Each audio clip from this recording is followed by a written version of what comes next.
Bienvenidos a este espacio de BLA Global, donde pretendemos analizar los intereses implícitos que se derivan del cálculo del valor presente.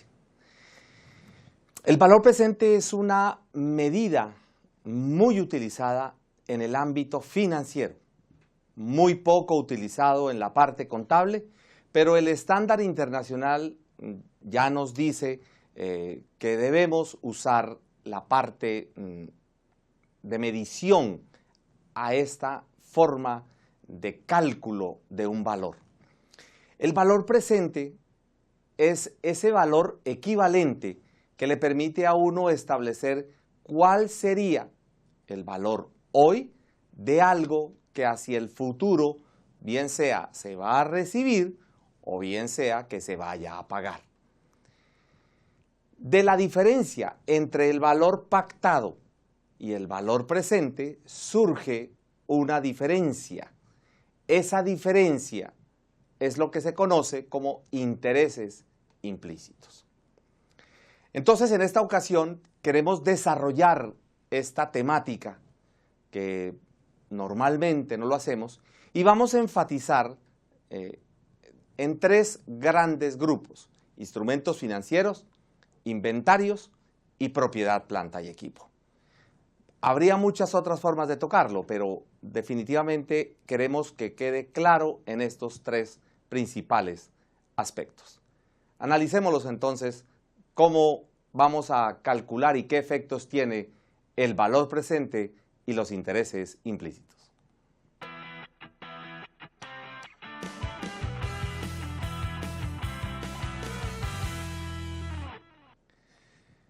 Cuando el estándar nos dice que tenemos que realizar una medición a valor presente, es muy común que el preparador de los estados financieros busque no hacerlo. Lamentablemente busca no hacerlo por muchos motivos. Uno, posiblemente porque no conozca muy bien el valor presente. Dos, porque le parece que es mayor trabajo estar causando intereses y contabilizar de una vez a valor nominal. Tres, porque su aplicativo no le ayuda en absoluto para poder hacer esta labor. Cuarto, porque tiene demasiadas cosas que llevar a valor presente y no lo maneja. Por ese motivo queremos al menos brindar una visión diferente de este proceso de valor presente. Para ello vamos a iniciar analizando primero qué es el valor presente y luego nos vamos incorporando a él. Analicemos entonces qué es el valor presente. El valor presente es una forma de medición. El valor presente es el cálculo en la fecha de medición, o sea, en el momento actual, de algo que se va a generar en el futuro, que va a ser un valor final, bien sea por recibir o bien sea por pagar. Ese valor futuro lo traslado, lo ubico al valor actual, al valor presente, al valor en el cual estoy reconociendo la transacción. Pero para ello necesito un plazo y necesito una tasa de interés. Siempre se hace necesario esos elementos. Por lo tanto, para poder encontrar el valor en la fecha de medición, necesito el valor futuro, que es el valor final, el tiempo o plazo que se le va a dar y la tasa de interés durante ese plazo. Sin embargo, no siempre es un solo valor, sino que también puede darse la situación de tener varios valores, es decir, vamos a tener un flujo de recaudos o un flujo de pagos, lo que estaríamos hablando de un flujo de efectivo. Ese flujo de efectivo, entonces, se analizaría exactamente de la misma manera porque el principio no cambia. En la fecha de hoy, hacemos la medición de un valor futuro en un momento 1, de un valor futuro en un momento 2.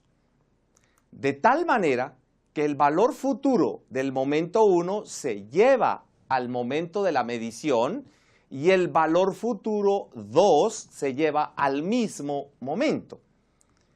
Pero como lo habíamos visto, necesitamos un plazo y una tasa de interés.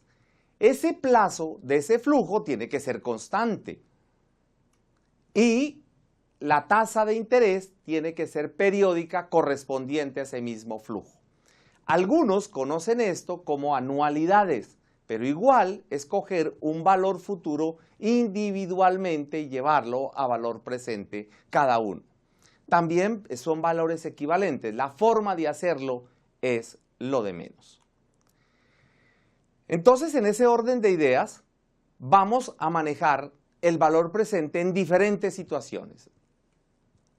Cuando hablamos de instrumentos financieros, bien sea activos o pasivos, incluso instrumentos de patrimonio, cuando yo compro instrumentos de patrimonio con opción o emito instrumentos que me los van a pagar hacia el futuro. Tengo el deterioro de instrumentos de deuda, que en este caso ya es específicamente para la NIF, para las pymes, esta situación del valor presente.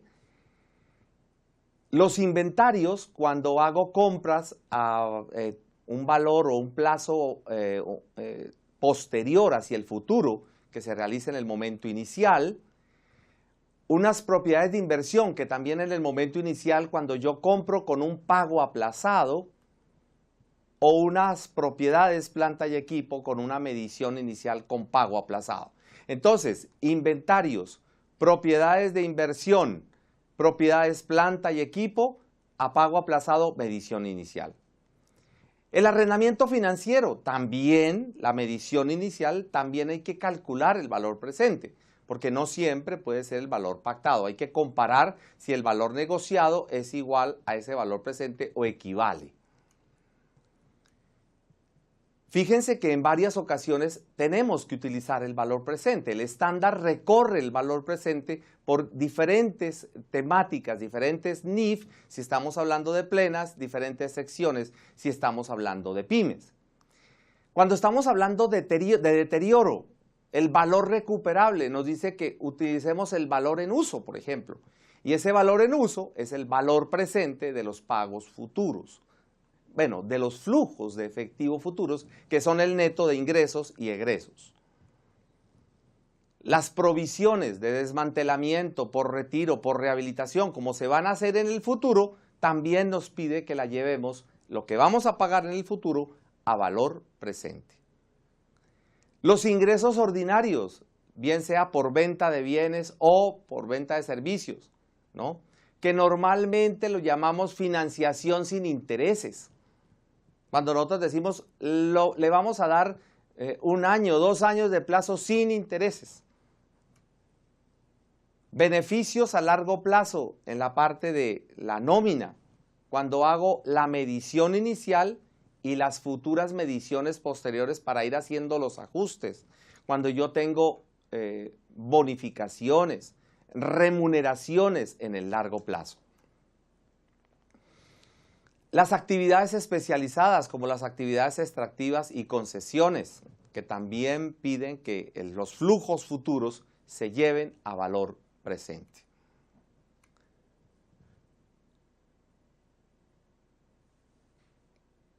¿Qué hago entonces con la diferencia entre el valor presente y el valor futuro? Esa diferencia de medición se lleva bien sea al ingreso o bien sea al gasto. Ambas en formas del concepto de intereses. Estas operaciones se llaman operaciones de financiación. Entonces ustedes pueden ver que la diferencia de los dos es una de las cosas que se conoce como costo amortizado con tasa de interés efectivo. Porque siempre hay una diferencia entre ese valor futuro y ese valor presente. Ahí nace el concepto de costo amortizado. Y como vimos que necesitábamos un plazo y necesitábamos una tasa de interés, esa tasa de interés es una tasa de interés efectiva. Entonces, Como ustedes pueden observar, el valor presente es un concepto transversal a todo el estándar. Es un concepto en el cual nosotros debemos tenerlo claro. Es un concepto que definitivamente deberíamos reconocerlo y no crear políticas ficticias, falsas, sesgadas, erróneas, simplemente para no hacerlo. Con ello, entonces, ustedes pueden ver que siempre que voy a abordar la temática de una adquisición, de un pago, pues tengo que mirar. Casi sí todo confluye en los instrumentos financieros. Por eso vamos a analizar primero los instrumentos financieros como primera instancia. Entonces, los instrumentos financieros que nosotros tenemos lo vamos a analizar de la siguiente manera. Lo primero que encontramos es que en el estándar internacional, en la sección 11 de la NIF para pymes, en el párrafo 11.13, nos dice que se debe reconocer de manera inicial si una transacción se va a medir al precio de la transacción o al valor razonable, siempre y cuando no constituya una transacción de financiación. Ese es uno de los conceptos que el estándar primero nos dice. Casi que nos confirme, seguro que usted está vendiendo de contado, el estándar lo traduce como pago en efectivo. Seguro que usted está vendiendo al precio que normalmente vendería y no le está recargando absolutamente nada. Seguro que no está financiando, porque si lo está financiando, evalúe, a ver. Entonces nos da unas pautas, nos dice si el pago se aplaza más allá de los términos comerciales normales o se financia a una tasa de interés que no es la tasa de mercado. Observemos que allí hay dos situaciones. La primera me está hablando de una tasa de interés de mercado. Puede ser que cuando yo venda y cobre intereses realmente, pero cobro unos intereses que son subsidiados. Por ende, se considera que yo estoy financiando, pero esa financiación es subsidiada. Y el estándar me dice, no puedes reconocer porque unas operaciones van a quedar subsidiadas y otras van a quedar sin subsidio. Entonces, unifíquele y todas llévelas sin subsidio con una tasa de mercado. Y la segunda es cuando yo vendo a unos plazos que yo considere, me lo deja a mi criterio, que yo considere que son plazos supremamente prolongados. Más adelante vamos a encontrar otros elementos que nos van a ayudar a mirar si esto es viable o no es viable. Porque casi siempre la gran pregunta es, bueno, ¿y cuánto es un plazo normal de crédito? ¿30 días, 60 días, 90 días? Vamos a ver si ese elemento, si eso es suficiente o es un año o es más de un año. La NIF para las pymes en algunas ocasiones nos habla de un año, en otras ocasiones nos deja casi que al criterio y nos habla del aspecto significativo. Evaluemos entonces ese tipo de situaciones. Entonces, vamos a encontrar que si el acuerdo, el contrato, la negociación constituye una transacción de financiación, entonces el estándar me dice, usted tiene que usar valor presente. ¿Pero valor presente de qué? De los pagos futuros, bien sea que me vayan a pagar o bien sea que yo vaya a pagar. Y los descuento a una tasa de interés de mercado de un instrumento de deuda similar, lo cual quiere decir que solo se descuentan los instrumentos de deuda, es lo que normalmente ocurre. Hemos analizado la NIF para las pymes, pero también podemos encontrar en la parte de ingresos, porque cuando yo hago una negociación de venta, tengo un instrumento financiero que me genera un ingreso. El ingreso lo encontramos en la sección 23. Y de la sección 23 de la NIF para pymes en su párrafo 23.5 me dicen que cuando las entradas de efectivo constituyan una transacción de financiación, mire que es coherente con la de instrumentos financieros, me dice que entonces el valor razonable es el valor presente, porque los ingresos se miden al valor razonable de la contraprestación recibida o por recibir. Entonces el valor razonable, el valor presente se vuelve el valor razonable. ¿De qué? De todos los cobros futuros, porque ya estamos hablando de ventas, utilizando una tasa de interés. Mire que todo va en concordancia. Y una transacción financiera también me la define, así como en instrumentos financieros. Surge cuando se concede créditos sin intereses al comprador. Mire que en la parte de ingresos no me habló de plazos. En la parte de instrumentos financieros sí me habló de plazos, en la parte de ingresos ya no me habló de plazos. Lo cual significa que ya es el preparador el que tiene que identificar si realmente es significativo o no significativo esa posible diferencia. Cuando en un país se manejan tasas del 5%, del 8%, el efecto es muy bajo. Pero cuando en un país se maneja tasas del 15, del 20, del 30 o más por ciento, pues obviamente que se vuelve una tasa bien representativa. Y en eso, por ejemplo, las microentidades sufren más porque los microcréditos son los más costosos. Una empresa entre más grande, menos intereses paga. Entre más pequeña, más intereses paga. Uno diría, pero es que eso es absurdo. Y es absurdo simplemente por el riesgo. Nos parece absurdo, pero para el banco dice, momentico, yo con el más grande corro menos riesgo, le cobro menos intereses. Con el más pequeño corro más riesgo y entonces le cobro más intereses. La suma de esos intereses de más que cobro subsidian las pérdidas de la cartera, por ejemplo, o ayudan mejor a subsidiar la pérdida de la cartera. Si se acepta una transacción de este tipo, entonces hay una tasa de interés que se le cobra a la persona. Pero si esa tasa de interés es inferior a la de mercado, también estoy hablando de una transacción de financiación. Mire que los elementos de la sección 23 de ingresos son totalmente concordantes, son coherentes con los establecidos en la sección 11 de instrumentos financieros. Si analizamos brevemente en la NIF plenas, ya la casi extinta NIC 18, ¿no? La NIC 18, y ya vamos a ver el de la NIF 15. La NIC 18 en el párrafo 11, vamos a verlo un poco más rápido. La contrapartida, que es el de la venta, que es el efectivo o equivalentes de efectivo, ¿no? Puede generar también un valor distinto al nominal.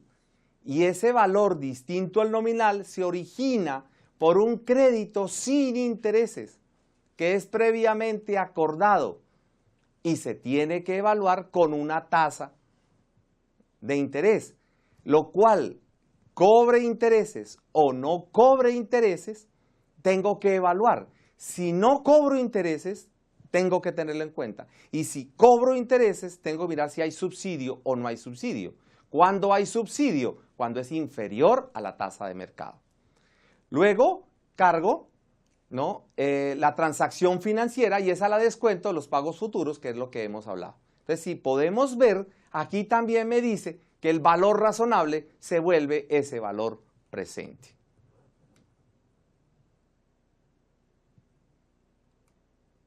La NIF 15, que es la que va a sustituir esta NIC 18, o que lo entra a sustituir en su párrafo 60, también ya me dice que el precio de la transacción, recuerde que la NIF 15 habla de 5 pasos que hay que tener, uno de ellos es determinar el precio de la transacción, pero que ese precio de la transacción se debe ajustar cuando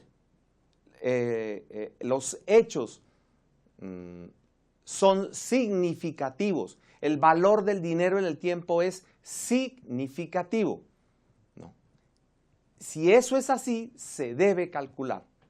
Entonces, por lo tanto, aquí ya empezó a entrar en función el criterio del preparador.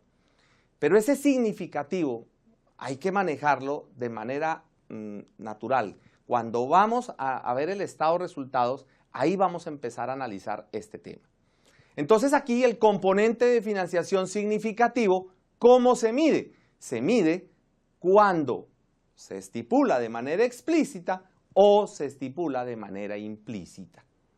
Mire que aquí ya empezó a dar más elementos. Todo lo que estamos viendo son los elementos de juicio. La otra parte es la parte matemática, que esa no tiene sentido analizarla. Lo que tenemos que ver es, ¿vale la pena hacer el valor presente como valor razonable? ¿Sí o no? Y esos son los elementos que estamos analizando en este momento. La misma NIF 15, en su párrafo 61, me dice, el objetivo que usted va a ajustar es porque ese componente de financiación es significativo. Por lo tanto, los ingresos se van a reconocer en dos vías. El reconocimiento de la negociación del margen de utilidad y el reconocimiento de los intereses. Entonces, ese valor que usted tiene, bien sea porque vendió bienes o prestó servicios, es el valor al cual usted está midiendo. En el momento en que usted transfiere al cliente, en el momento de la venta. ¿Y cómo sabe usted si es significativo o no? A ver, analicemos. El valor al que está vendiendo, el que está negociando, difiere mucho del valor que usted vendería de contado. Mire que aquí ya me habló de precio de venta en efectivo. Ya me dio un parámetro para poder encontrar si es realmente significativo o no. Entonces la entidad considerará todos los hechos relevantes para poder evaluar, pero especialmente se concentra en dos aspectos. ¿Cuáles son esos dos aspectos del párrafo 61 de la NIF 15? El primero es la diferencia entre el precio de venta negociado y el precio de venta de contado, de los bienes o servicios que usted está negociando. Y el efecto combinado tanto de el tiempo, el plazo que va a esperar para poder negociar de los bienes que a usted ya transfirió, porque ya los transfirió, usted ya prestó el servicio. El problema es un problema de caja, un problema de recaudo de dinero. El tiempo que se demora, o bien sea en pagar o bien sea en recibir. En este caso, como estamos hablando de venta, es el tiempo que se va a demorar el cliente en pagar. Y la tasa de interés que predomina en el mercado, porque puede ser que yo sí le voy a cobrar intereses, pero solamente para efectos, digamos que simbólicos y no es representativa.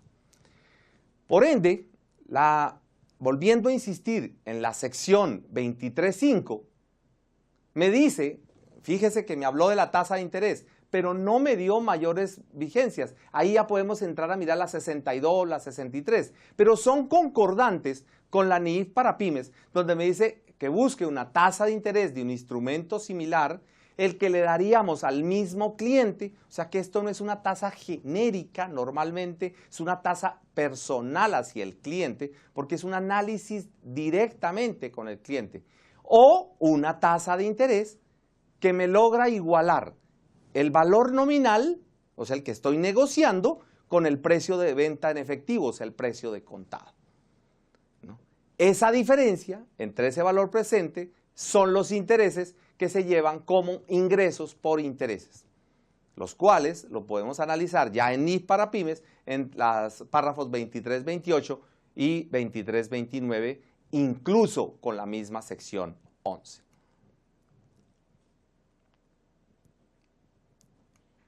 La NIF 9, ya vimos la sección 11 de pymes, la sección 23 de pymes. La NIF 15, que reemplazaría la NIF 18 de plenas, ahora miremos la NIF 9, que también es concordante. Y me dicen que el párrafo 5.1.1, me dice, una entidad medirá al valor razonable. y en el caso de que no se contabilice al valor razonable con cambios en resultado, debo tener en cuenta los costos de transacción. Entonces ahí ya me habló de que tengo que tener unos costos de transacción en cuenta. Pero en el párrafo B, 5.1.1, me dice que también el valor razonable puede ser, además del precio de transacción, ¿no?, la contraprestación recibida o por recibir, ¿no?, incluyendo cuando se acumulan intereses y se miden a valor presente, los cuales obviamente tienen la misma metodología, se descuentan a una tasa de interés por el plazo, normalmente con instrumentos similares. Mire que hay una constante que debemos tener en cuenta. Por ende, la tasa de interés es importante, el plazo es importante, la diferencia es importante para poder determinar si hay un aspecto significativo o no lo hay. Ahora sí analicemos un ejemplo. En este caso, nosotros vamos a mirar una venta. La venta vale 150, con un impuesto generado, que en este caso lo vamos a colocar en 28.500. Total de la negociación, 178.500. Es lo que normalmente le estaríamos entregando al fisco, porque para el fisco no va a haber un efecto, pues, digamos, de valor presente. Él no nos va a aceptar esa circunstancia. En NIF, cuando lo paso a valor presente, vamos a estimar o a suponer que el valor presente de esos 150 es 130. Observen que el valor presente no altera el impuesto sobre las ventas, pero sí modifica el valor del instrumento financiero, por cobrar en este caso.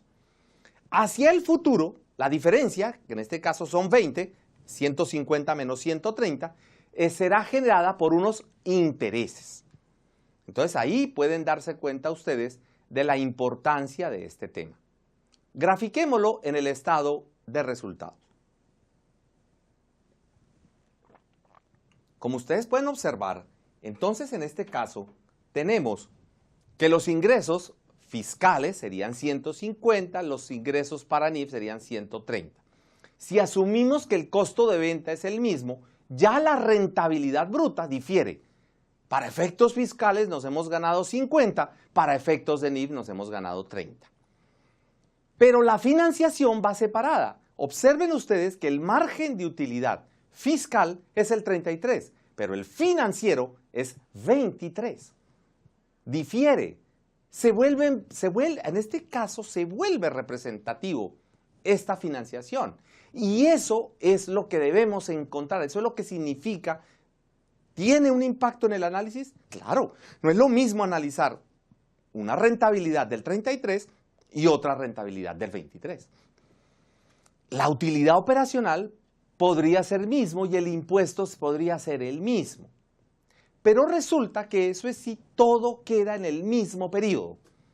Pero si los vamos a tener en periodos distintos, y para poder entender el ejercicio, vamos a suponer que los 20 no los reconozco en este ejercicio, entonces la utilidad operacional son 50 de manera fiscal, con la cual yo calculo mi impuesto, que es 17, y para efectos de NIF es 30, con el cual yo calculo mi impuesto a las ganancias. Mire, el impuesto de renta de la declaración de renta es 17 y mi impuesto a las ganancias es 10. ¿Por qué difiere? Ahí nace el concepto de impuesto diferido. Resulta que este impuesto diferido, ¿qué está diciendo en este caso? Oiga, mi rentabilidad fiscal es mayor, estoy pagando un mayor impuesto, lo estoy pagando de manera anticipada y hacia el futuro lo voy a recuperar. Es hacia el futuro que lo voy a recuperar. Por ende, el gasto impuesto corriente es 17, mientras que el impuesto diferido son 6.800. Yo a los socios, a los inversionistas, no los puedo castigar con un impuesto de 17, así lo haya pagado. Lo tengo que afectar con 10.200, que es el neto de los 17, que es lo que me dio la declaración de renta, y 6.800, que es el efecto de esos 20.000 pagados anticipadamente. Esto es como si fuese un ingreso pendiente, un ingreso diferido, por decirlo de alguna manera. Al siguiente ejercicio, con relación a esta operación, fiscalmente no voy a tener ningún movimiento y estos ingresos fiscalmente no va a tener ningún efecto, pero en NIF sí hay un efecto. Pero el efecto no se da en el impuesto corriente, sino que se da en el impuesto a las ganancias. Entonces, es en este momento en el cual, cuando ya reconozco los intereses, cuando le afecto la utilidad de impuestos a los intereses. O sea que yo difiero el impuesto, no solamente frente a la administración de impuestos, sino que lo difiero frente al inversionista. Que esa es una manera muy interesante de manejar el efecto de los intereses implícitos. Así como hemos analizado el tema de los instrumentos financieros, también analicemos el tema de otro tema, que son los inventarios. Los inventarios, ya vimos ventas, ahora veamos compras, que también tienen instrumentos financieros. O sea que ya la parte de instrumentos financieros, recuerde que en ninguna parte del instrumento financiero me dice cuenta por cobrar, me dice activo o pasivo financiero. O sea, no me dice que tiene que ser específicamente una cuenta por cobrar, también incluye las cuentas por pagar. Entonces analicemos qué significa en el inventario. Y ahí estaremos ubicados entonces en la sección 13. Ya ubicados en la sección 13 de la NIIF para las pymes, en el párrafo 13.7 y en la NIC 2, si estamos hablando de plenas, en el párrafo 18, nos encontramos que dice que una entidad también puede adquirir inventarios con pago aplazado, cuando ese acuerdo, esa negociación contenga una financiación implícita.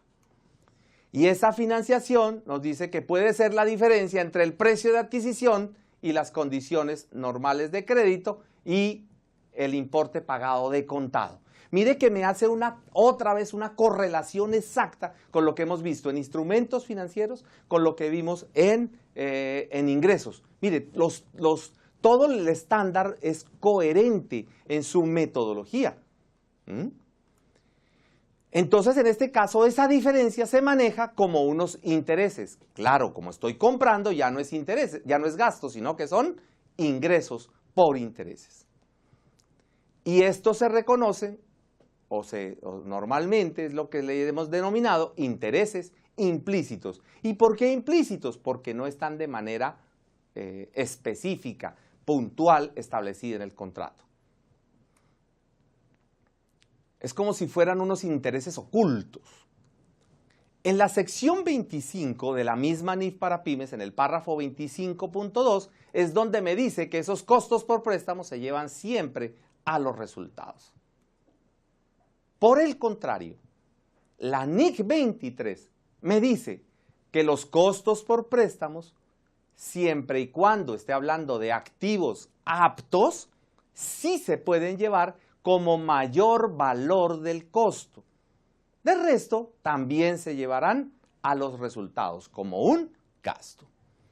La NIC 23 en el párrafo 5 me define que es un activo apto y me dice que es el que requiere obligatoriamente un periodo sustancial para poder prepararlo, tenerlo listo. Por lo tanto, aquí vuelve y entra el concepto del preparador. Ese activo apto, que es el que me pide la NIC 23 en el párrafo 1, en el párrafo 5 me dice que soy yo el que tengo que determinar qué es sustancial, porque eso no lo define el estándar. Pero en la NIC 2 de inventarios de plenas me dice en el párrafo 17, mira la expresión que utiliza, en la NIC 23, costos por préstamos, se identifican las limitadas circunstancias, es decir, no se deben capitalizar los intereses para todos los casos. Tenemos que mirar que no es siempre, sino que hay algunas ocasiones. Y esas ocasiones es cuando estoy haciendo activos aptos.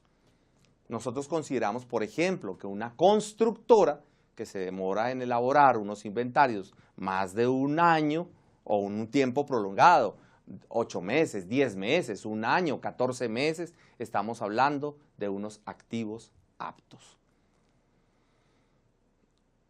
¿Cómo sería entonces la compra? Miren, el efecto es muy similar al que hemos analizado con la parte de la venta, pero simplemente que acá es el inventario el que recibe el impacto.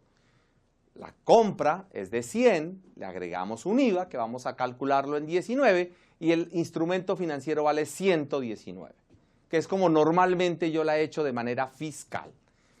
Cuando lo reconozco en NIF y llevo esos 100 a valor presente, vamos a suponer que el valor presente es 80. Por lo tanto, en NIF el valor del inventario no vale 100, vale 80. Los 20 hacia el futuro los llevaré a resultados. Cuando venda el bien, de manera fiscal venderé un bien que me costó 100, pero en NIF llevaré un costo de ventas que me maneja 80. En ambos casos llevo a resultado 100. De manera fiscal llevo 100 directamente como costo de ventas. En NIF llevo 100, pero 80 como costo de ventas y 20 como intereses.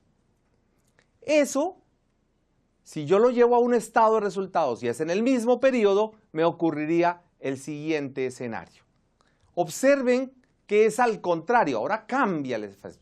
Vamos a estimar de que el valor del ingreso es el mismo, pero el costo de ventas es el que es diferente. Por lo tanto, la utilidad bruta es mayor. Observen el análisis en el estado de resultados. O sea, para poder entender si un aspecto es significativo o no, tengo que mirar cuál es el impacto en ese estado de resultados para saber si mi visión y análisis de la empresa cambia. En este caso, el gasto-interés, entonces regresa que la utilidad operacional en ambos casos llegó a 30, pero de una manera diferente. La rentabilidad bruta es distinta. Esto me obligaría, por ejemplo, a analizar que esos 20 se me están volviendo a mí un costo financiero, un costo de préstamos, que si yo los pudiese eliminar, prácticamente podría de manera perfecta poder ahorrarme esos 20, porque recuerden que me está diciendo compare el valor de contado. Entonces yo estoy diciendo, mire, es que de contado vale 80. Entonces digo, oye, ¿por qué no me ahorro esos 20? Mi rentabilidad ya no sería el 23, sino que sería el 38. ¿No vale la pena? Analicémoslo.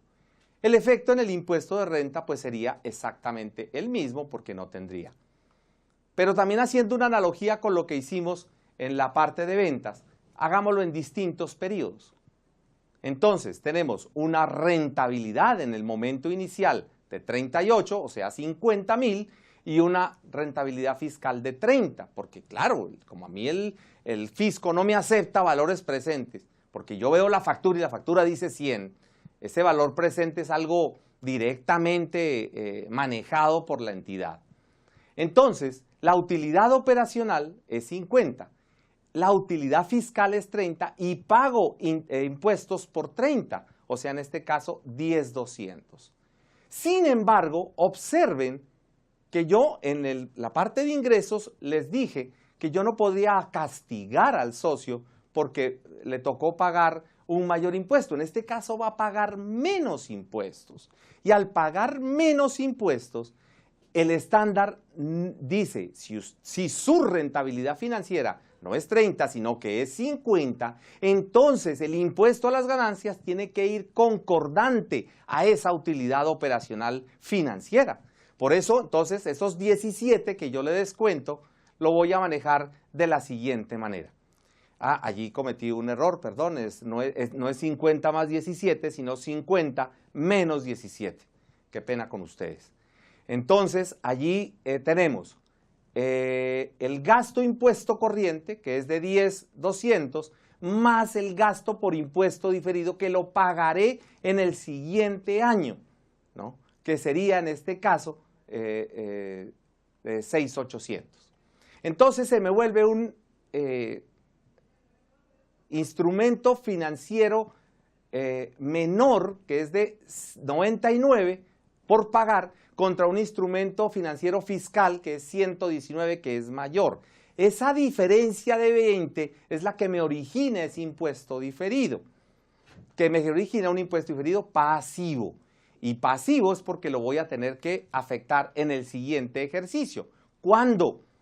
Pues cuando yo genere ese gasto de intereses, cuando tenga que decir, ahora sí, ya le puedo restar a los socios ese gasto y por ende le puedo devolver el mayor valor que le había generado. Entonces observen ustedes que lo que busca también el interés implícito es que vaya de la mano del impuesto a las ganancias. Como ustedes observan, hay concordancia total con el tema número 1 de los instrumentos financieros con ingresos y de los instrumentos financieros con las compras de los inventarios. Ahora finalmente analicemos el de la propiedad, planta y equipo. Que el efecto con los inventarios son muy similares. Entonces, tenemos en la sección 17, en el párrafo 17.13 de la NIF para las pymes, también me dice que si yo adquiero una propiedad, planta y equipo a un pago aplazado, pues entonces también debo llevarla a valor presente. Y ya vimos lo de la sección 25, que entonces el efecto será un gasto. La NIC 16, en el párrafo 23 de NIF plenas, me dice exactamente lo mismo, que la diferencia entre el precio de contado y el valor que voy a pagar los debo reconocer como intereses, ¿no? A menos que esos intereses se capitalicen de acuerdo con la NIC 23. Obviamente, tengo que irme a la NIC 23, párrafo 1, que me dice activo apto, y párrafo 5, que me define que es un activo apto. Para que se capitalicen, se tiene que dar la definición de activo apto. Evaluemos entonces la adquisición de una propiedad, planta y equipo, que lo hemos hecho al mismo valor de los inventarios. Estos inventarios que habíamos comprado 80, ahora lo vamos a llamar propiedad, planta y equipo. Pero dentro de los conceptos de los elementos del costo me dice que también el IVA hace parte como mayor valor del bien cuando no es recuperable el impuesto sobre las ventas. Entonces lo vamos a sumar. En este caso, el bien para efectos fiscales vale 119, para efectos de NIF vale 99. El gasto interés, que es la diferencia entre esos 100 y esos 20 llevados a valor presente, es 20 y esos 20 son los que voy a llevar a gasto intereses por colocar. Si lo llevo por capitalizable, pues no voy a tener diferencia. Aquí voy a asumir que los voy a llevar como intereses. Por lo tanto, la base de depreciación fiscal es 119 y la base de depreciación NIF son 99. Vamos a suponer que fiscalmente es de 10 años y de NIF es 8 años. Por lo tanto, el valor fiscal que voy a llevar, a pesar de ser mayor el valor del costo del bien, por ser mayor el plazo, el gasto de depreciación es 11,900. Mientras en NIF, a pesar de ser menor el costo, pero por ser menor el plazo, el gasto por depreciación es de 12,375. Si yo analizo esto, entonces tengo el siguiente escenario. Tengo unas ventas que hasta la utilidad bruta he tenido igual, 300,000. Unos gastos por financiación de esa adquisición que hice de ese bien. Y una diferencia en la depreciación de 12,375 para efectos de NIF y de 11 para efectos fiscales. Tengo una diferencia por efectos del valor del impuesto. El impuesto para efectos de NIF es 97,954. Para efectos de NIF financieros es 90,993, porque la utilidad operacional cambió. La utilidad operacional la afecté con 20 de intereses, que no los tengo fiscalmente, y con un gasto de depreciación mayor. Eso me genera ese impuesto diferido. La diferencia en este caso, que son esos 20,475, nos daría a una tasa del 33, 6,757. O a la tasa que sea, porque en este caso no es lo que más es relevante. Por lo tanto, el gasto de impuesto corriente es 97,954 y el diferido es 6,757. ¿Cómo nació ese diferido? La diferencia entre los 119 que me costó el activo fiscalmente, menos los 11,900, el valor neto en libros me da 107,100. Y el valor de NIF, que da 86,625, la diferencia me da 24,75. Entonces ahí sale esa diferencia. Quiero entonces, finalmente, para redondear esta idea, que nosotros nos hemos dado cuenta de manera analítica que el concepto financiero del valor presente tiene unas incidencias que es conveniente analizarlas, con unas circunstancias que se llaman intereses implícitos, en otros casos subsidiados, pero vamos en este caso específico con los intereses implícitos. Y lo vimos en tres casos: en la venta de bienes o servicios, o prestación de servicios, en la adquisición de inventarios o en la adquisición de propiedad, planta y equipo, por colocar tres escenarios. Esperamos que este análisis, tanto de la parte conceptual como de la parte financiera, con el estado financiero, con el efecto en el impuesto a las ganancias, podamos entender qué significa, cuál es el resultado, por qué el estándar se mete a analizar las cosas a valor presente. Porque no tendría ninguna razón de que exista el valor presente y nosotros, vía criterio personal, con el ánimo de no hacer valor presente, nunca hagamos valor presente, porque sería entonces un incumplimiento al estándar. Esperamos que este análisis haya sido de utilidad, esperamos que puedan ustedes analizar este video con el mayor juicio y que realice un aporte de conceptos. Les entregamos nuestro análisis para que ustedes después puedan hacer su propio análisis y tomen sus propias decisiones. A ustedes muchísimas gracias y hasta una próxima oportunidad.